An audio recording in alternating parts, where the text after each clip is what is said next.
नमस्कार, मैं हूं अवधेश कुमार। इस समय देश में सबसे ज़्यादा चर्चा किस बात की है या होनी चाहिए?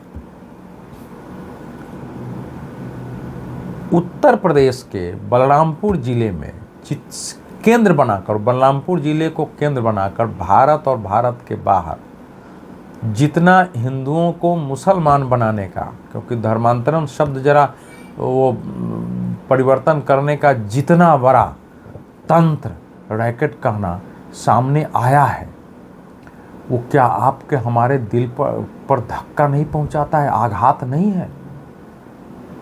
लेकिन आप सोचिए कि इतनी बड़ी घटना आ गई, देश में कहीं से कोई आंदोलन, कहीं से कोई विरोध प्रदर्शन, कहीं से किसी पॉलिटिकल पार्टी का बयान आपको सुनाई दे रहा है। सोशल मीडिया, यूट्यूब चैनल पर सेकुलरिज्म का राग अलापने वाले लोग, चाहे वो कांग्रेस पार्टी में राहुल गांधी जी हो, प्रियंका वाड्रा हो, सोनिया गांधी हो, मल्लिकार्जुन खड़गे हो, समाजवादी पार्टी में अखिलेश यादव जी हो, राजद में तेजस्वी यादव, लालू यादव जी हो, किसी की ओर से आप सोचिए, ममता बनर्जी की पार्टी है, उनकी पार्टी, किसी ने एक बयान तक दिया इस पर कि इतना बड़ा देश में अवैध कैसे चल रहा है, कैसे लोगों को आप डरा के, धमका के, पैसे दे के, पूरा एक गैंग बना के, तंत्र बना के कि उनको फंसाओ। क्योंकि जो लड़की निकल के भागी थी, वो बच्ची, उसकी कहानी इतनी है कि उसका पिता शराब पीता था, उसकी माँ को किसी ने कहा कि ये छांगुर बाबा के तामीज़ से या उसकी दवा से उनका शराब छूट जाएगा, उसके संपर्क में आया, और जो उसके संपर्क में आया वो हिंदू नाम से उसके पास आता था, उसकी बहन भी आती थी हिंदू नाम से। फिर उस लड़की को धीरे धीरे अपने जाल में फंसाया, एक बार 2000 रुपया भी दिया उसको, बोला कि छांगुर बाबा से मिलो, छांगुर बाबा से बात भी करवाया, और उसके बाद वो फुसला के ले जाके और घेर के निकाह करा दिया, उसको बंद कर दिया। तो किसी प्रकार लड़की निकल के आई है और इस घटना का पता चला है, और एक अनाम सा संगठन, हिंदू संगठन, विश्व हिंदू रक्षा परिषद, उसको कहीं से पता चला, वो फिर ये लड़की से संपर्क हुआ, और लोग भी मिले हैं, और धीरे धीरे पता चला कि वहाँ तो 12-14 लोग ऐसे सामने निकल के आ गए हैं। फिर हवन करके उनकी हिंदू धर्म में वापसी की घोषणा हुई है। उसके बाद ये इशू बना है छांगुर बाबा को लेकर, और आज इतना बड़ा धीरे धीरे धीरे धीरे एटीएस पुलिस जितनी जानकारी दे रही है, वो लगता ही नहीं है कि इस प्रकार की घटना पुलिस प्रशासन के रहते पिछले 12-15 सालों से, 16 साल 18 साल से चल रहा हो, और किसी को कानों कान खबर भी नहीं हो। तब तो हमारे देश में कोई इस पर पता नहीं कितने विदेशी वहाँ आके पाकिस्तानी रहे हो, कितना ISI रहे हो, ISIS रहे हो। अगर दुबई में उनकी जो सहयोगी है, जो छांगुर बाबा की जो सहयोगी है, नीतू उर्फ नसरीन, और नवीन जो उसका हस्बैंड है, इन दोनों का धर्म परिवर्तन जाके दुबई में हुआ है, वहाँ का पेपर मिला है। ये दोनों मुंबई में रहते थे। मुंबई में इनको एक नागपुर के एक मुस्लिम, जिसका अपना एक संगठन है, या पता नहीं क्या, उसके 40 देशों में उसकी शाखा मानी जा रही है उस संगठन का, वो इसको छांगुर बाबा से मिला देता है। छांगुर बाबा ने क्या काम करता था? छांगुर बाबा नग नगीना बेचता था, तावीज़ बेचता था, उससे उसको लाभ हो जाता है। वो धीरे धीरे धीरे छांगुर बाबा उसी के घर में मुंबई ठहरने लगता है।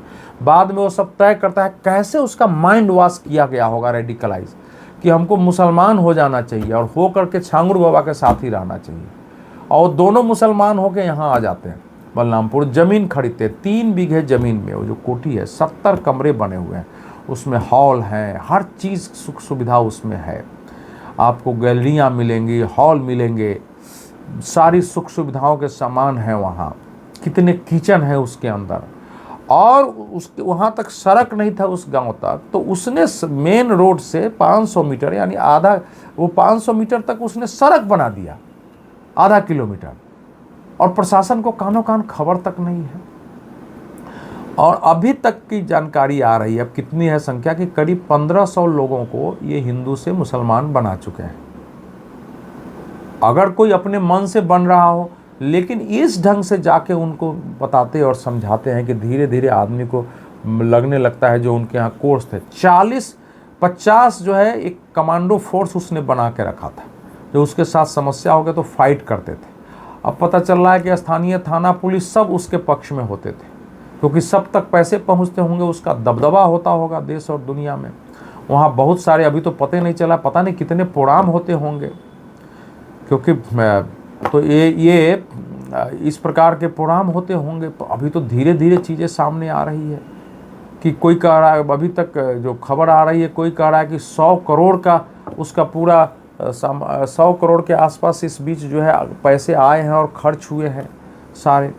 कोई 300 करोड़ की बात कर रहा है। तो अगर ये आया है तो क्या इसके पीछे हमारे पाकिस्तान का भी कोई खेल है? क्योंकि दुबई से अगर इसका कनेक्शन है, और नीतू उर्फ नसरीन और नवीन 19 बार 2014 से अभी तक दुबई गए हैं, जिसमें 7 केवल 1 बार गए, 18 बार ऐसे गए हैं।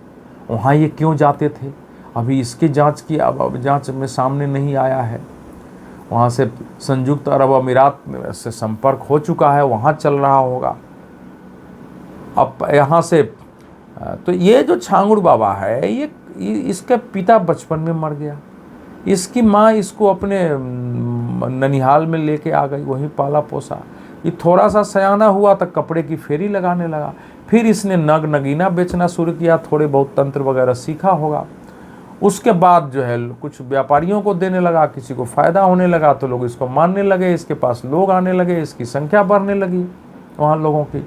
फिर मुंबई भी जाने लगा, और फिर पता चला कि वहाँ हाजी अली दरगाह पर भी ये नगीना बेचता था, इसकी इज्जत बढ़ने लगी। इसने अपने पत्नी को प्रधानी का चुनाव लड़ा लिया, 2 बार चुनाव जीत गई। उसके बाद इसकी प्रतिष्ठा और बढ़ गई, क्षेत्र में इसका नाम होने लगा। अब पता नहीं कि कोई भी नाम होगा तो ये रैकेट कैसे चलेगा। फिर इसने रेट तय कर दिया था कि अगर ब्राह्मणों के और सवर्णों की कन्या को लाके मुसलमान बनाओगे तो इतने पैसे, कोई कह रहा है कि 15 लाख रुपया, अगर उनसे छोटी जाति को बनाओगे तो इतने पैसे, उससे सब रेट तय कर रखा था। अब ये अभी न्यायालय में बातें जाएंगी आएगी, लेकिन कुछ तो था।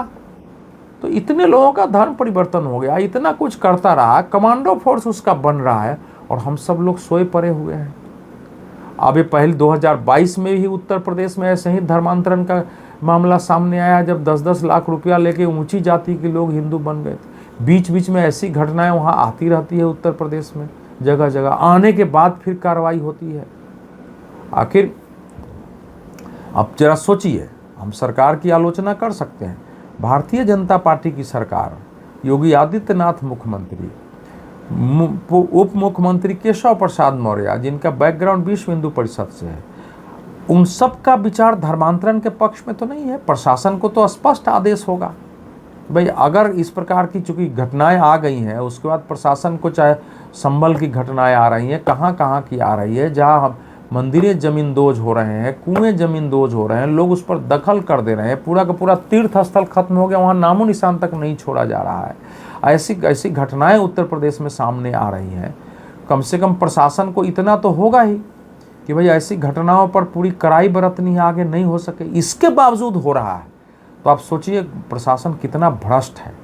और जब हम मुसलमानों को गाली देते हैं तो सारे प्रशासन के लोग मुसलमान नहीं होंगे, संभव ही नहीं है कि एसडीएम, कलेक्टर, नीचे का एसएचओ, पुलिस का अधिकारी, कांस्टेबल, हवलदार, इसमें ज़्यादातर हिंदू होंगे, और उनके नज़र में ये हो रहा है, अवैध मदरसे चल रहे हैं। तो फिर ये विचार करने का विषय है, सामान्य घटना नहीं। अगर उत्तर प्रदेश में हो रहा है तो देश में और जगह भी हो रहा होगा, उत्तर प्रदेश में भी और जगह हो रहा होगा। हर बार जब घटना आती है तो हम सामने आते हैं, और इस पर किसी की कोई प्रतिक्रिया नहीं आती है। जो लोग मुसलमानों के अंदर भी सेकुलर बात का झंडा उठा के खड़े होते हैं, वो इस घटना के विरोध में क्यों नहीं बोल रहे हैं? कम से कम इसे पूछा तो जाना चाहिए, पॉलिटिकल पार्टियां क्यों नहीं बोल रही हैं? देश का जो सेकुलर ब्रिगेड है उसके मुंह में क्यों दही जमा हुआ है? क्या मतलब हिंदुओं को मुसलमान बनाना, झूठ बोल करके पैसे लेके किसी मुसलमान का साम्राज्य खड़ा कर देना, इस प्रकार से वो इस देश में अपराध नहीं है? कानून की नज़र में अपराध है, लेकिन इनके लिए अपराध नहीं है। किसी के मुंह से कोई आवाज़ नहीं है। और ये भी आप सोचिए ना कि वर्षों से ये जो आजकल हिंदुत्व का संगठन बना के, जो मैं बार बार कहता हूँ कि जगह जगह हिंदुत्व के नाम पर संगठन जो बना के खड़े हैं लोग, कुछ लोग एनजीओ चला के काम कर रहे हैं कि हम बहुत बड़ा काम कर रहे हैं। कुछ लोग अपने को हीरो बनते हैं, दिन रात आरएसएस बीजेपी को गाली देंगे और सोचेंगे कि हम ही कर रहे हैं। उसी जगह आप देखेंगे बलरामपुर से आपको 5-10 संगठन मिल जाएंगे, लखनऊ में मिल जाएंगे। ये सब क्या कर रहे हैं? और जो लोग पिछले 10-12 साल 13 साल से इसी की कमाई खा रहे हैं, यूट्यूब चैनल पर बोल के, जगह जगह भाषण दे करके, जिनको कुछ नहीं था वो करोड़पति हो गए यही सब बोलते बोलते, मुसलमान ये मुसलमान वो, मुसलमान वो बोलते हुए। हिंदुओं जागो, और हम आप ताली पीटते हैं, सेकुलरिज्म को ताली पीटते हैं। वो सब क्या कर रहे थे? तो ये सारे यही इसलिए कह रहा हूं कि ये समाधान नहीं, ये सब ठग हैं। ये आजकल जितने अनेक बाबाएं ऐसे हैं जिनका कोई आधार नहीं है, जिनका कोई गुरु भी नहीं मिलेगा, वो भगवा वस्त्र पहन के चल रहे हैं और ये सब हिंदुत्व के नाम पर पागलों की तरह कई बार बात करते हैं। उसके कारण यीशु को खराब करते हैं। कोई यीशु पर काम करने के लिए, जाने के लिए तैयार नहीं है। अगर ये सरकार नहीं होती भाजपा की, तो क्या ये कार्रवाई हो पाती? या जो भी अभी तक चाहे संभल की हो रही हो, चाहे कानपुर की कार्रवाई हो, चाहे यहाँ की बात हो रही हो, ये कार्रवाई इसी कारण संभव हुआ है, इतनी छानबीन, क्योंकि वहाँ बीजेपी की सरकार है। आप जिस पार्टी का समर्थन करते हैं करिए, लेकिन मैं आपसे भी पूछ रहा हूँ, अगर समाजवादी पार्टी की सरकार होती, समाजवादी कांग्रेस की होती, यहाँ तक कि मायावती जी की सरकार होती बसपा की, तो ये कार्रवाई संभव हो पाती? ये सामने बातें आती? नहीं आती। पुलिस प्रशासन दबा देता। तो लेकिन ये भी बताता है कि सरकार बदलने से समस्या का समाधान नहीं हो सकता है, आपको स्वयं जागृत होकर खड़ा होना पड़ेगा।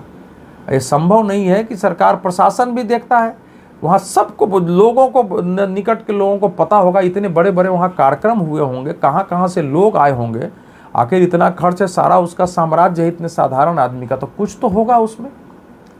1500 लोगों का धर्मांतरण करा चुका है। वो डिग्री कॉलेज बना रहा था। क्यों बना रहा था? कि उस डिग्री कॉलेज में जो नौजवान नौजुवतियां जो पढ़ने वाले आएंगे, उनको धीरे धीरे इस्लाम की शिक्षा देकर रेडिकलाइज करके उनको करेंगे, और इसको अलग अलग भी ऐसे ही करेंगे और देश का इस्लामीकरण करेंगे। अब इसी प्रकार से आपको 2047 तक भारत के गजवाए हिंद वाला जो आपको PFI का पूरी पुस्तिका मिली है, और लोग पकड़े गए हैं ट्रेनिंग देते हुए, धर्मांतरण करते हुए, उसके लिए पटना से लेकर फुलवाड़ी शरीफ तक ऐसी ऐसी घटनाएं सब आ रही थी। इनको अलग अलग मत मान लीजिए, ये सब एक दूसरे से जुड़ी हुई घटनाएं हैं, और उसमें हमको तय करना है कि आखिर हमारे बच्चे, हमारे लोगों का अपने धर्म के प्रति इतना अविश्वास क्यों है कि वो मुसलमान बन जा रहे हैं छोटे छोटे लालच में। आखिर एक सुखी संपन्न परिवार कैसे बन गया यहाँ? कि कोई हमको ताबीज़ दे दिया, थोड़ी स्थिति सुधर गई, तो हम दोनों पति पत्नी, नीतू और नवीन ने अपना न केवल मजहब बदल दिया, बल्कि वो उसके साथ रहने आ गए। उसके पूरे धर्मांतरण के रैकेट का वो मुख्य किंग पिंग है, शामिल है। वो घर भी वहाँ उसी नसरीन के नाम से है, और ये सब दुबई जा रहे हैं, पूरा मुसलमान बनाने के जो है उस चक्कर में लगे हुए हैं। भाई किसी को इस्लाम में विश्वास है, वो इस्लाम को मानेगा, हिंदू में विश्वास है, हिंदू को मानेगा, लेकिन इसके लिए एक बजाबता, एक गिरोह बना करके, फंसा करके किसी का मजहब बदला जाए, और पुलिस प्रशासन उसमें कोई कार्रवाई नहीं करे, कोई किसी को जबरन भी बदल दिया जाए, और कमांडो फोर्स और बाकी सब गरीब समाज के दबाव में नहीं बोले। ये अगर भाजपा में, स्वतंत्र भाजपा की सरकार में हो रहा है, एक स्वतंत्र देश में हो रहा है, तो आप कल्पना करिए जब देश स्वतंत्र नहीं रहा होगा, जब मध्यकाल जिसको हम कहते हैं रहा होगा, उस समय क्या स्थिति रही होगी। तो आज इससे निकलने की आवश्यकता है। तो हिंदू समाज को तो खड़ा होना ही है, आपको खड़ा होना है, अपने अपने परिवार के, अपने बच्चों पर नज़र रखिए। साथ साथ मुसलमानों के अंदर भी जो इस देश में एकता की बात करते हैं, उन सब का दायित्व है कि ऐसे लोगों के विरुद्ध खड़े हों, बयान दो, अगर हैं तो उसको पुलिस प्रशासन को सूचना दें। लेकिन एक भी सेकुलर आवाज मुसलमानों का इसमें अभी तक सामने नहीं आया, आगे आएगा उसकी बात मैं नहीं जानूं। तो ये पता चल रहा है कि क्या माइंडसेट है इस देश में इन बुद्धिजीवियों का, जो मुस्लिम बुद्धिजीवी है, मुस्लिम धर्म गुरु कहलाते हैं, इस्लामी स्कॉलर कहलाते हैं। उनके माइंडसेट को भी समझने की ज़रूरत है, लेकिन ये सब के लिए खतरनाक है। बहुत बहुत धन्यवाद।